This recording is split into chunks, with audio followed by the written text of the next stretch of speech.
오늘 함께 야외 예배 드리게 돼서 감사합니다. 우리 어느 집사님 얘기처럼 오늘 또 날씨가 안 좋으면 우리 목사님이 또 날짜까지 바꿨는데 역시 기도가 부족하신가 또 이렇게 뒤에서 얘기하실 분이 혹시나 계실 텐데 그런 분을 위해서 하나님께서 또 어젯밤에 비를 주시고 또 이렇게 좋은 날씨로 하시지 않았나 싶습니다. 네, 이 목사도 약합니다.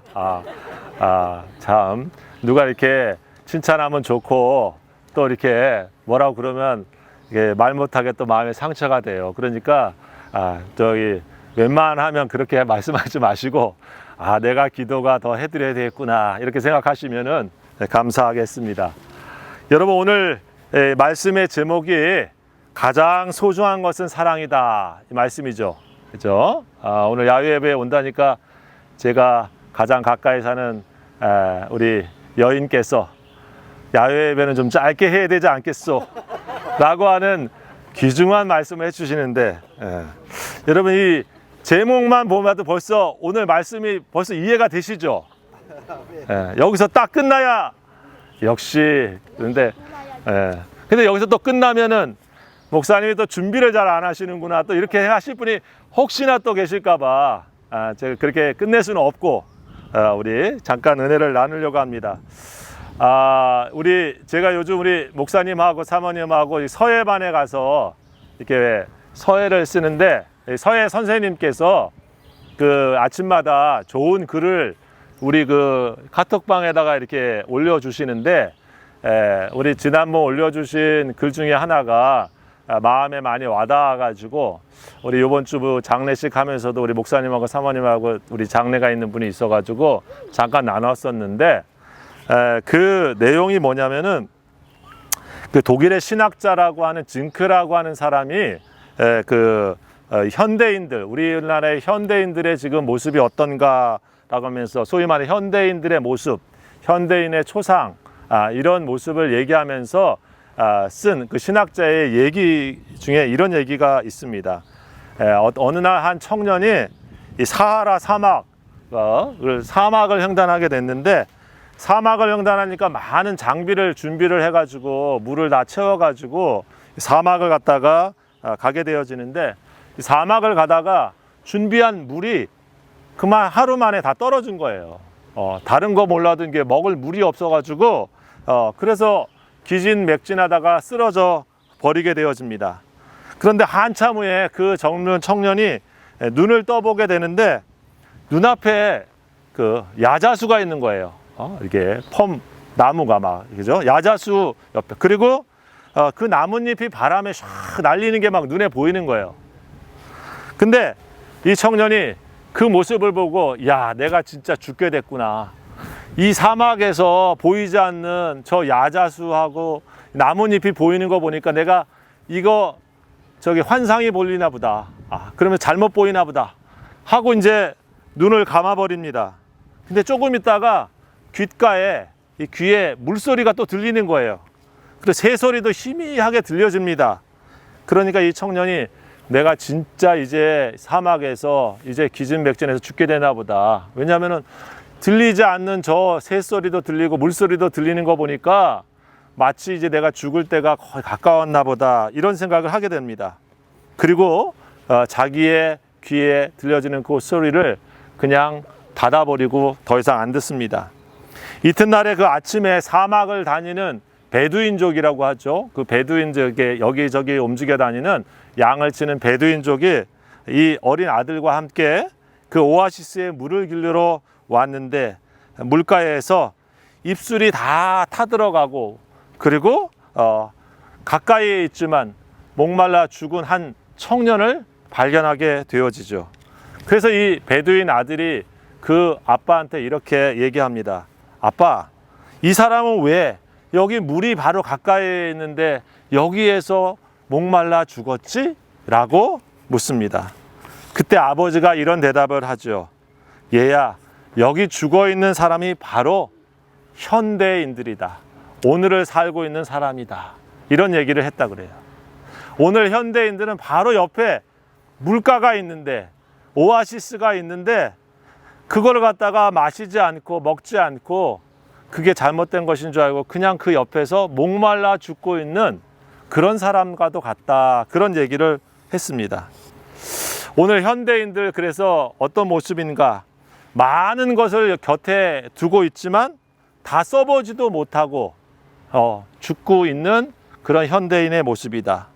또 나누면 반드시 행복이 온다고 하는 지극한 평범한 진리를 알고는 있지만 그걸 잘 실천하지 못하고 일생을 그냥 불행하게 살다가 인생을 살기도 한다.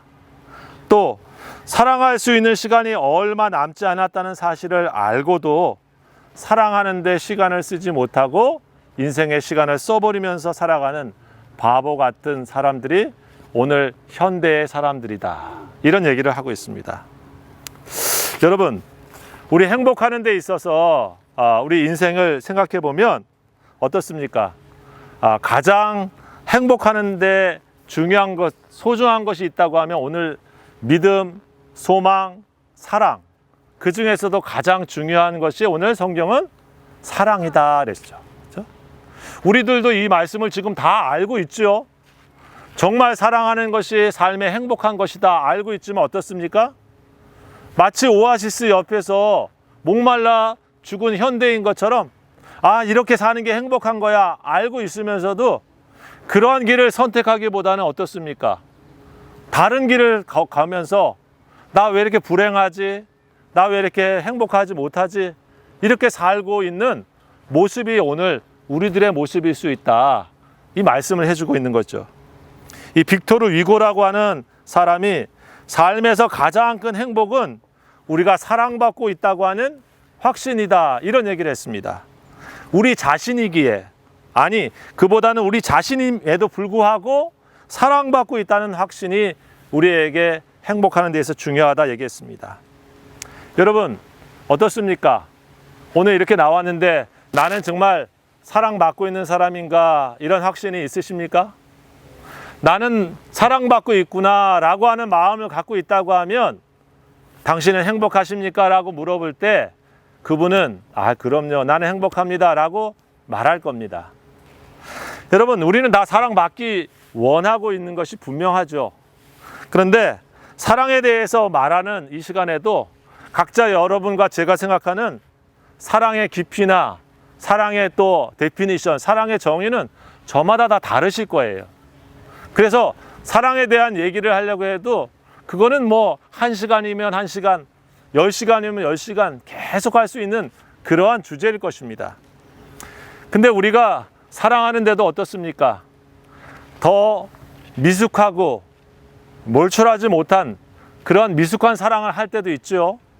사랑을 하는 데 있어서도 더 깊이 있게 성숙한 사람처럼 사랑하며 사는 사람도 있습니다. 여러분 어떠세요? 우리 가족 안에서 다 사랑하죠. 우리 교우들이 사랑합니다.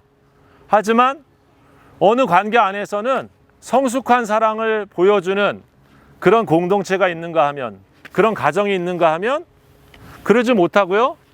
미숙한 사랑 때문에 좀 불행하게 느껴지고 또 아프게 느껴지는 그런 모습도 우리가 있게 되어집니다.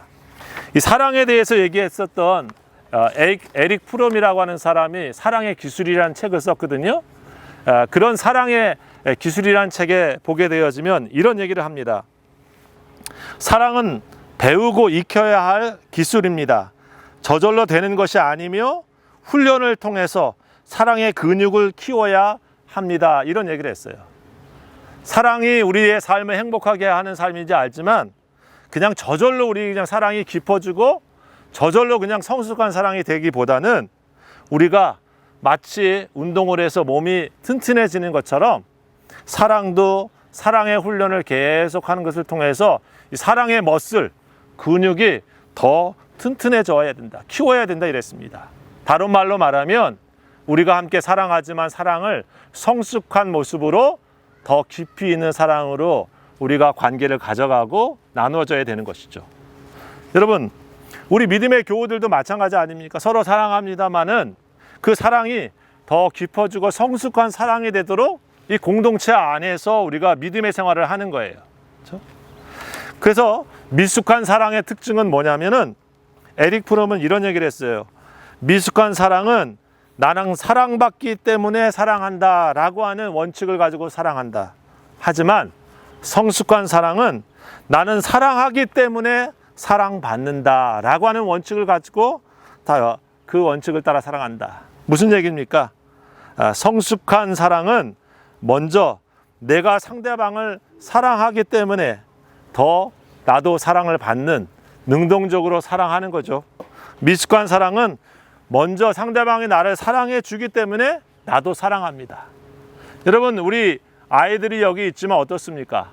우리가 어릴 때는 엄마 아빠가 나를 사랑해 주니까 나도 엄마를 사랑해야지 하는 이런 관계라고 하면, 여러분, 어른이 되고 좀 성숙한 것은 뭐예요? 애가 나를 사랑해 주기 때문에가 아니라 내가 사랑하기 때문에 우리 아이를 그 통해서 내가 사랑을 받는 거죠. 마찬가지예요. 여러분, 그래서 미숙한 사랑은 상대방이 필요하니까 그를 사랑하는 것이라고 하면, 성숙한 사랑은 내가 상대방을 사랑하기 때문에 그가 필요하게 되는 거예요. 마치 예수님께서는, 여러분, 예수님의 사랑이 뭡니까? 성숙한 사랑이죠. 우리를 사랑하시기 때문에 우리가 필요한 거지. 내가 뭔가 필요하고 내 이익에 뭔가 쓸만한 사람이기 때문에 사랑하는 그런 존재가 아닌 거예요. 그런 걸로 따지면은 예수님께서 우리들에게 뭔가 필요해가지고 뭔가 예수님이 사랑하면 이익이 될 것 같으니까 예수님이 오셔가지고 우리를 사랑해 주셨다. 그게 아니라는 거죠. 그 말씀이 뭡니까? 로마서 5장 8절의 말씀에 우리가 아직 죄인 되었을 때에 그리스도께서 우리를 사랑하심으로 우리를 향한 자기 사랑을 확증해 주셨다. 다른 말로 말하면 우리가 아직 죄인이었을 때는 예수님에게 우리가 별로 필요하지도 않아요. 뭔가 우리가 이익이 될 만한 뭔가 기대하는 그런 존재여서 그런 것이 아니라고 하는 것입니다. 여러분, 예수님께서는 십자가에 돌아가시기 전에 어떤 일을 하셨습니까? 제자들을 모아놓고 발을 씻겨주셨죠. 그 예수님께서 발을 씻겨주면서 하시는 사랑은 사랑의 표현이셨습니다.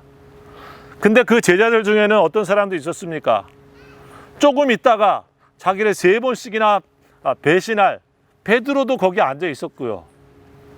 조금 있다가 사실 벌써 다른 사람들한테 예수를 팔려고 흥정을 하고 거래를 했었던 가룟 유다도 그 자리에 앉아 있었거든요.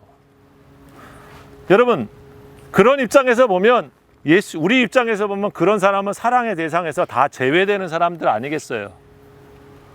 그런데 예수님께서는 그들의 발을 다 씻겨주시면서 사랑하셨죠.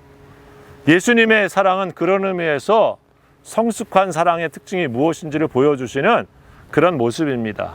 그리고 예수님은 우리들에게 마음으로만 사랑하고 있다고 하고 얘기하시는 것이 아니라 행동하시고 자기의 의지를 통해서 직접 움직이시면서 그 사랑을 보여주고 있는 것이죠. 기독교의 사랑은 그런 것입니다. 우리가 주님을 사랑하는 것도 마찬가지예요. 하나님께서 저 하늘에서 우리를 사랑하신다라고 얘기만 들려주고 전파만 보내시는 것이 아니라 하나님의 왕자를 버리시고 직접 여기까지 와서서 행동하시고 내가 이렇게 너와 함께 사랑해 라고 하시면서 오시는 사랑이죠. 우리 믿음의 사랑도 마찬가지입니다. 우리 기독교인들이 신앙이 더 성숙해 가면 갈수록 어떻습니까? 하나님을 대함에 있어서도 우리 성도들을 사랑함에 있어서도 우리의 마음으로부터 출발되어 있는 깊은 사랑이 거기서 머물지 않고 손과 발과 우리의 삶으로 함께 같이 움직여서 우리가 사랑하는 것. 여러분, 그것이 우리 주님께서 우리에게 주신 소중한 사랑의 모습이라고 믿습니다. 오늘 사도 바울은 고린도 교회가 문제가 많았지만 그 문제의 해결책으로 뭘 얘기를 했냐면 그들에게 믿음, 소망, 사랑이 있는데 그 중에서 가장 중요한, 가장 소중히 여겨야 될 것이 사랑이다. 구제하는 거 굉장히 중요한 사역인데 거기에 사랑을 담아서 해야 된다. 예언하고 신비적인 어떤 은혜를 체험하는 것 귀중한 것인데 거기에 깊은 사랑이 없으면 그것은 아무런 것이 되지 못한다. 여러분, 그런 말씀을 하고 있지 않습니까? 그러면서 우리가 잘 아는 사랑의 특징들을 다시 한번 확인시켜 주고 있어요. 그 특징은 첫 번째, 사랑이 늘 오래 참고 있다. 내가 성숙한 사랑을 잘하고 있는가 한번 생각해 보십시다. 오래 사랑의 대상에 대해서 잘 참는가? 그렇죠? 왜 참습니까? 그를 믿기 때문에 기다려줄 수 있는 마음, 사랑이 있기 때문에 그래요. 그렇죠? 조급하고 내가 원하는 대로 쉽게 바꾸지 않아도 그를 믿기 때문에 기다려주시는 거죠. 하나님이 우리를 그러신 거죠. 그죠? 오래 우리를 믿어주시고 기다려주시고 우리를 격려해 주시는 겁니다. 두 번째, 사랑은 어떻습니까? 바울이 얘기한 같은 온유하다고 그랬잖아요. 온유한 건 뭡니까? 오늘 보면 따뜻하고 부드러운 거죠. 우리가 함께 있는 사람들을 향해서 온유하다. 이 온유라고 하는 말은 약한 말이 아니에요. 온유하다라고 하는 말은 마치 막 뛰어다니는 야생마가, 우리 밖에서 막 뛰어다니는 야생마가 우리가 타고 다닐 수 있는 말처럼 잘 준마가 되어서 잘 훈련되어져 있는 상태, 그걸 말하는 겁니다. 에너지가 많고 힘이 많지만 그것이 잘 훈련되어서 다른 사람을 태울 수 있는 말과 같이 잘 준비되어 있는 것, 그게 온유한 거죠. 여러분, 그런 모습으로 우리가 사랑하는 거예요. 우리 사랑의 특징을 사도 바울은 뭐라고 더 얘기했습니까? 그것은 상대방을 존중하는 것이다 라고 얘기했습니다. 고린도전서 오늘 13장 5절에 보면 무례히 행하지 않고 라고 하는 말씀이 있죠. 성숙한 사랑의 특징은 뭡니까? 상대방을 존중할 줄 아는 것, 예의 없이 대하면서 하고 있는 것, 그게 아니다 이거죠. 그죠? 예. 우리 그러니까 함께 깊이 사랑해 가면서도 부부 간에도, 부부와 자녀 간에도 어떻습니까? 우리 성도와 목회자 간에도 사랑이 깊어져 가면서 그 깊은 사랑 속에 서로를 존중하는 예의가 있는 모습, 그것이 성숙한 사랑의 모습으로 가는 거다, 이런 말씀을 하고 있습니다. 여러분, 말씀을 정리하려고 합니다. 이 사랑에 대한 얘기를 이렇게 했지만 사실 우리가 뭐 누구나 이 말씀을 전하고 있는 저도 이런 성숙한 사랑을 늘 하고 있는 사람인가? 사실 그렇지 않습니다. 그러나 내가 이런 모습을 다 갖추지 않았어도 우리가 하나님의 말씀을 통해서 우리가 늘 이 자리에 가야 되니까 이 말씀을 전하는 거예요. 제가 처음 우리 목사님하고 이렇게 서예 배운다고 했는데, 서예 배우는 선생님이 아침마다 글씨를 쓰시는데 어떤 글씨를 쓰시냐면 임서라고 하는 글씨를 쓰신대요. 임서가 뭐냐면 많은 서예 중에서 누구든지 따라야 되고 누구든지 표본이 되는 스탠다드 되는 글씨, 아주 잘 써 있는 글씨. 그래서 자기 글씨를 쓰기 전에 그분들의 글씨를 1시간 정도 늘 보는 거죠.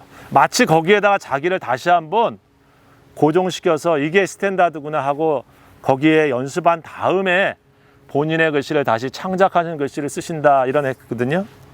여러분, 우리들 각자의 사랑의 표준이 서로 다르지만은 마치 성경은 우리 삶의 임서와도 같은 거예요. 이 말씀을 다시 한번 쭉 보면서 내 사랑의 모습이 오늘 이러한 것인가, 다시 한번 우리가 다시 초점을 맞춰보고 기준이 잘 가고 있나, 방향을 다시 한번 생각해 보고, 가장 소중한 것이 이것이지 생각하면서 우리 성도들이 여러분 인생을 살아가면서 가장 이 소중한 사랑을 우리가 더 풍성하게 하고 또 성숙한 사랑으로 내 함께 사는 가족들과 우리 공동체 가운데서 그런 모습으로 살아서 다른 아무 능력이 혹시 부족하더라도 참 그분은 사랑이 깊어, 그분과 함께 있으면 사랑이 느껴져.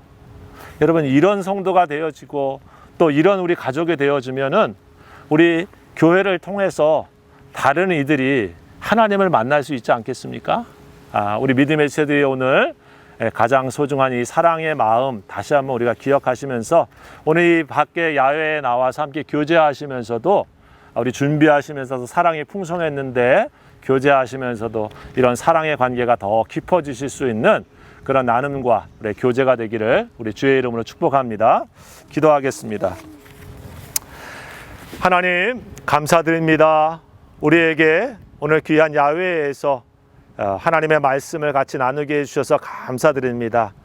믿음, 소망, 사랑, 그것은 영원한다 말씀해 주시고 그 중에 제일이 사랑이다 말씀해 주신 것처럼 내 마음에 가장 소중한 마음, 하나님을 사랑하는 사랑과 내 자신처럼 내 이웃을 사랑하는 이 사랑의 마음을 더 깊이 있게 가져가고 성숙한 사랑을 날마다 훈련하고 배워가는 하나님의 사람이 되어서 우리 주님의 사랑으로 넘치는 우리 성도들 다 될 수 있도록 축복해 주시옵소서.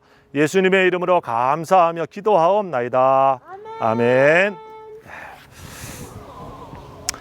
이제는 우리 주 예수 그리스도의 은혜와 우리 아버지 하나님의 원하신 사랑하심과 성령님의 역사하시고 교통하시며 우리로 하여금 깊이 사랑하게 하시는 귀한 은혜가 날마다 하나님 앞에서 살기를 다짐하고 오늘 귀한 야외 예배를 함께 참여하는 우리 성도들 머리 위와 저들의 가정 위에 그리고 피로 하신 몸된 교회 위에 지금부터 영원토록 함께 하옵시기를 간절히 축원하옵나이다. 아멘. 아멘.